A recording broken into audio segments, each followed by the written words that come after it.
பக்தி இன்ஃபோ நேர்கள் அனைவருக்கும் இனிய வணக்கம். எப்படி இருக்கீங்க?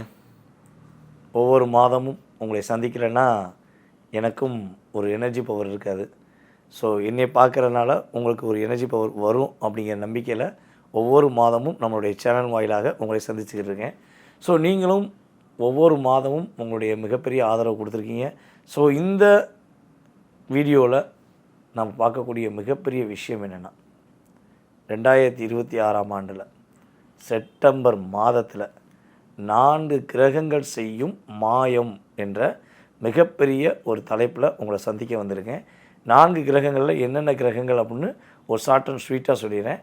ஃபஸ்ட்டு சூரிய பகவான் தன்னுடைய சுய வீட்டில், ஆட்சி வீட்டில் இந்த மாதம் தொடக்கத்தில் இருக்கார். அதே போல் புதன் பகவான் தன்னுடைய சொந்த வீட்டில், கன்னி வீட்டில் அமர்ந்திருக்கிறார். அதே போல் சுக்கிர பகவானும் தன்னுடைய சொந்த வீடான துலாம் ராசியில் அமர்கிறார். அதுக்கு அடுத்தபடியாக குரு பகவான் உச்சம் பெறுகிறார். ஸோ இந்த 4 கிரகங்களுடைய ஆளுமையை வச்சு உங்கள் லைஃப்பில் இந்த மாதம் என்ன மாற்றம் வரப்போகுதுங்கிறத தெளிவாக எடுத்துகிட்டு வந்திருக்கேன். ஸோ வீடியோ ஃபுல்லாக பாருங்கள், உங்களுக்கு ரொம்ப பயனுள்ள விஷயமா இருக்கும். ஸோ மேலும் போன வட்டம் மாதிரி இந்த வட்டமும் உங்களுடைய ஆதரவை கமெண்ட்ஸ் மூலமாக கொடுக்குமாறு அன்புடன் கேட்டுக்கொள்கிறேன். வாங்க வீடியோக்குள்ளே போகலாம். வெற்றி மேலே வெற்றி தான் உங்கள் கையிலே, வெற்றி என்பது என்பதும் உங்கள் பையிலே அப்படிங்கிற மாதிரி நம்மளுடைய விருச்சிக ராசி என்பவர்களுக்கு இந்த செப்டம்பர் மாதம் ஒரு வெற்றியை, ஒரு மகிழ்ச்சியை கொண்டாடக்கூடிய ஒரு சிறப்பான மாதமாக இருக்கும் என்பது உண்மை.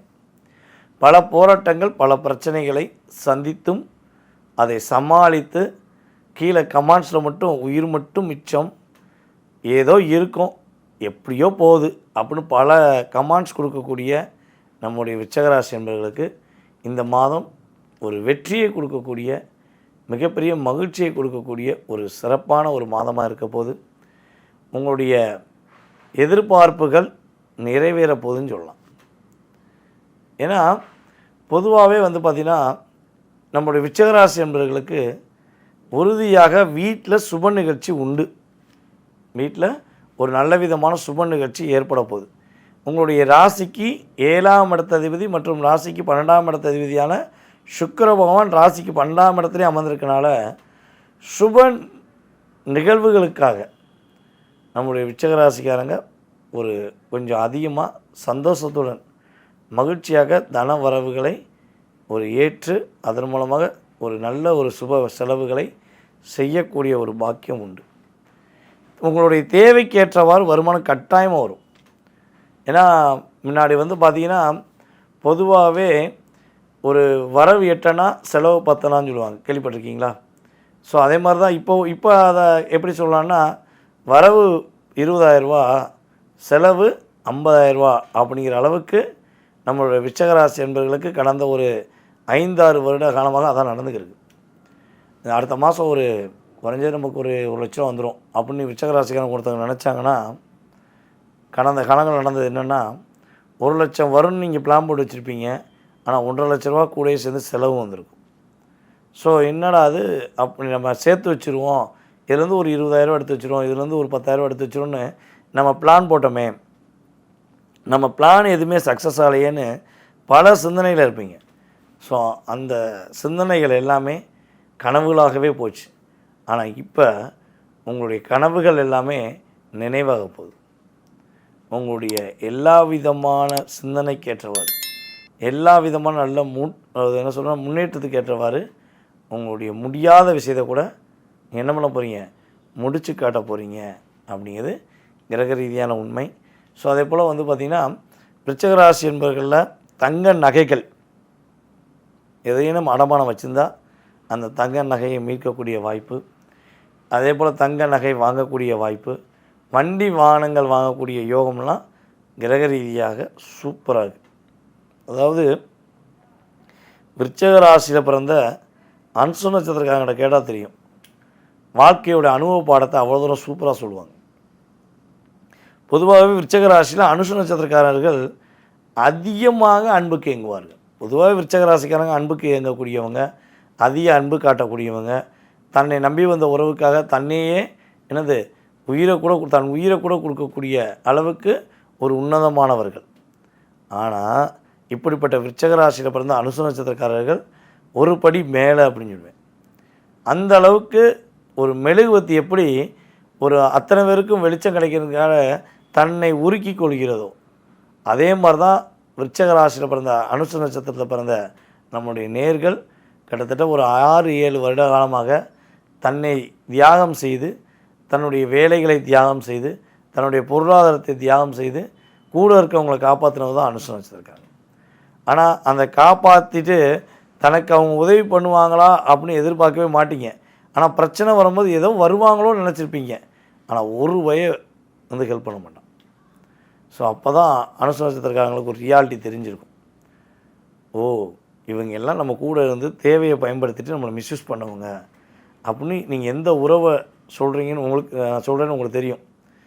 ஸோ அப்படிப்பட்ட ஒரு நபர்களால் உங்களுக்கு ஏற்பட்ட மன அழுத்தங்கள் எல்லாம் விலகி உங்களுடைய உண்மையான அன்பை புரிந்து கொண்டு உங்கள் கூட உண்மையான அன்பை காட்டக்கூடிய ஒரு வாய்ப்பு இனிமேல் உங்களுக்கு கூட இருக்கவங்களால் ஒரு மாற்றம் ஏற்படும்.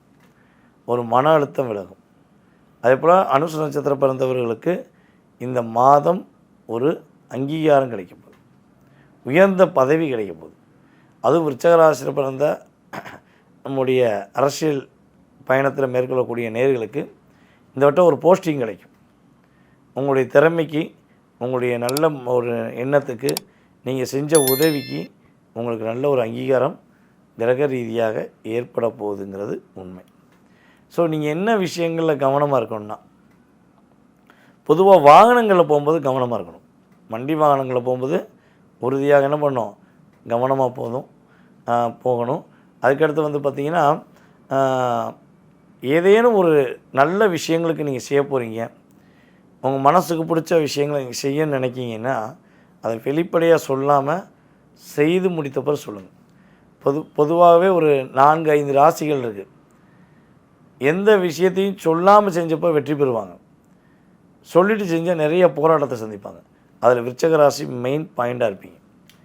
மனசில் உள்ள விஷயங்களை, மனசில் உள்ள ரகசியங்களை வெளிப்படையாக சொல்லாமல் நீங்கள் கரெக்டாக செஞ்சீங்கன்னா மிகப்பெரிய மாற்றம், அதான் சொன்ன நல்ல மதிப்பு, மரியாதையெல்லாம் கிடைக்கக்கூடிய ஒரு சிறப்பான ஒரு மாதமாக இந்த மாதம் இருக்க போகிறது என்பது உண்மை.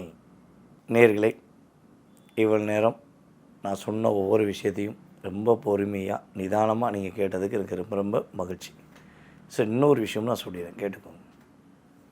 பொதுவாக வந்து பார்த்திங்கன்னா நான் ஒவ்வொரு மாதமும் மாத பலன் சொல்லியிருக்கேன். இது வந்து பார்த்திங்கன்னா 20% உங்களுக்கு அக்யூரேட்டாக நடந்துருச்சுன்னா சந்தோஷம்தான். 20-30% நடப்பதற்கான வாய்ப்பு இருக்குது.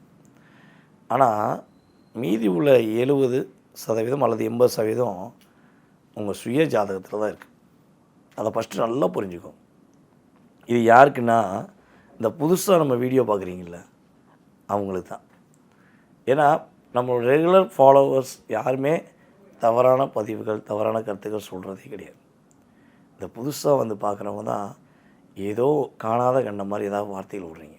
ஒரு விஷயம் புரிஞ்சுக்கோங்க, நான் சொல்லக்கூடிய விஷயம் அனைத்துமே பொது பலன் மட்டுமே, உங்கள் சுய ஜாதகம் கிடையாது. உங்கள் சுய ஜாதகம்னா நீங்கள் பிறந்த தேதி, மாதம், வருடம், நேரம், பிறந்த ஊர், பிறந்த நாடு. ஸோ இதனுடைய அமைப்பு, உங்களுக்கு லக்னம் என்ன லக்னம், லக்னாதிபதி எப்படி இருக்கார், ராசினதிபதி எப்படி இருக்கார், அவங்க கூட எந்தெந்த கிரகம் சேர்ந்துருக்கு, இப்போ என்ன தசா ஓடுது, என்ன புத்தி ஓடுது, புத்திநாதன் நீங்கள் யார் கூட சேர்ந்துருக்காரு. ஸோ இதெல்லாம் ஃபுல் சார்ட்டையும் செக் பண்ணணும். ஃபுல் ஜாதகத்தையும் செக் பண்ண பிறகு தான் உங்களுடைய எதிர்காலம் சம்மந்தப்பட்ட கேள்விகளுக்கு துல்லியமாக பலன் சொல்ல முடியும். ஸோ இப்போ எப்படி நான் வந்து இந்த வீடியோவில் கடந்த காலங்களில் கோச்சார கிரக ரீதியாக என்னென்ன விஷயம் நடந்திருக்குன்னு சொல்கிறனோ, அதே மாதிரி தான் என்கிட்ட ஜாதகம் பார்க்க வரும்போது உங்கள் சுய ஜாதக ரீதியாக உங்களுக்கு கடந்த காலங்களில் என்ன நடந்திருக்கு, எந்த வருஷம் மேன்மை அடைஞ்சிருப்பீங்க, எந்த வருஷம் நீங்கள் பாதிப்படைய ஆரம்பிச்சிருப்பீங்க, எந்த வருஷம் ஏதாவது ஒரு பிரச்சனை வந்திருக்குங்கிறத நான் எனக்கு தெரிஞ்ச என்னுடைய ஜோதிட அறிவை வச்சு அவங்க சொல்லிடுவேன். இந்த பிரபஞ்சம் எனக்கு கொடுத்த சக்தியை வச்சு நான் உங்களோட ஓப்பனாக பேசிடுவேன். அதுக்கப்புறம் தான் உங்கள் சுய ஜாதகத்தில் உள்ள எதிர்காலம் சம்மந்தப்பட்ட விஷயங்களே நான் சொல்லுவேன். இது ஏன் தெளிவாக சொல்கிறேன்னா, நீங்கள் பொறுமையாக ஜாதகம் பார்க்கணுன்னு ஆசைப்பட்றவங்க கிட்டத்தட்ட ஒரு 20 நிமிஷமாச்சும் டைம் ஒதுக்கி வரணும். உங்களுடைய நேரத்தை, உங்களுடைய எதிர்காலத்தை தெரிஞ்சுக்கணுன்னா குறைஞ்ச ஒரு 20 நிமிஷம் பொறுமையாக இருந்தீங்கன்னா கட்டாயமாக கடந்த காலங்கள், எதிர்காலம் சம்மந்தப்பட்ட அத்தனை விதமான கேள்விகளுக்கும் ஜோதிடம் சார்ந்த கேள்விகளுக்கு பதில் சொல்லப்படும். ஓகேவா? இந்த விவாதம் பண்ணுறது, தேவையில்லாமல் பேசுகிறதுலாம் அது உங்களுடைய கர்மா. அதுக்கு நான் பதில் சொல்லணும்னு எனக்கு அவசியம் கிடையாது. ஏன்னா உங்களுக்கு நல்ல ஒரு லைஃப்குள்ளே நீங்கள் போகிறதுக்கு, நீங்கள் நம்மளோட ஜாதகம் பார்த்தனால நல்லா இருக்கேன்னு சொல்லி நீங்கள் உங்களுடைய மனசார வாழ்த்துறதுக்கு தான் நமக்கு தேவை. ஓகேவா? ஸோ அதற்கான விஷயத்தை முழுமையாக செய்து கொடுக்க முடியும்னு எனக்கு நம்பிக்கை இருக்குது. என் மேலே முழு நம்பிக்கை வச்ச நேயர்கள் உறுதியாக என்ன பண்ணுங்கள், கீழே உள்ள வாட்ஸ்அப் நம்பருக்கு உங்கள் டீட்டெயில்ஸ் அனுப்பிவிடுங்க. டீட்டெயில்ஸ் அனுப்பிவிட்டிங்கன்னா உங்களுக்கான அப்பாயின்மெண்ட் டைம் ஃபிக்ஸ் பண்ணி உங்களுக்கான பதில் உறுதியாக சொல்லப்படும். அதே போல் நம்முடைய யூடியூப் சேனலை மட்டும் பார்த்துட்டு இன்னும் இன்ஸ்டாகிராம், நம்முடைய ஃபேஸ்புக்கிலலாம் ஆதரவு கொடுக்காத நம்மளுடைய நேயர்கள் என்ன பண்ணுங்கள், இன்ஸ்டாகிராம்லேயே உங்களுடைய ஆதரவு கொடுங்க. ஸோ அதே போல் பார்த்திங்கன்னா நம்முடைய ஃபேஸ்புக்கு தளத்துலேயும் உங்களுடைய மேலான கருத்துக்களை சொல்லுங்கள். அதாவது ஒரு விஷயம் புரிஞ்சுக்கோங்க, நீங்கள் ஒரு கருத்து எனக்கு மட்டும் கிடையாது, பொதுவாகவே எந்த விஷயங்களும் சமூக வலைதளங்களில் உங்களுடைய கருத்துக்களை பகிரும்போது நீங்கள் மட்டும் பார்க்கல, உங்களுடைய உறவுகள் பார்க்குறாங்க, உங்களுக்கு தெரிஞ்ச நண்பர்கள் பார்க்குறாங்க, உங்களை சார்ந்த உங்கள் மேலே மிகப்பெரிய மதிப்பு வச்ச நபர்கள்லாம் அந்த வீடியோவும் பார்ப்பாங்க. ஸோ நீங்கள் தவறான வார்த்தைகளை பயன்படுத்தும் போது எங்கள் மதிப்பு கெட்டு போதோ இல்லையோ உங்கள் மதிப்பு கெட்டு போகக்கூடாதுங்கிறது என்னோடய கருத்து. சரியா? நல்ல விதமான கருத்துக்களை பதிவிடுங்க. நிறைய விஷயங்களை, என்னென்ன விஷயங்கள் மாற்றம் ஏற்படுத்தணுமோ அதையும் சொல்லுங்கள். கட்டாயமாக உங்களுக்காக எதையும் நல்ல விதமான செயல்களை செய்ய நான் காத்திருக்கிறேன். மேலும் ஆதரவு கொடுக்குமாறு அன்புடன் கேட்டுக்கொண்டு வாய்ப்பளித்த நல்ல உள்ளங்கள் அனைவருக்கும் எனது மனதார நன்றியை கூறி தற்போது மட்டும் விடைபெறுகிறேன். நான் உங்கள் வாழ்க நலமுடன் ஜோதிடர் DJ சுந்தரபாண்டி. நன்றி, வணக்கம்.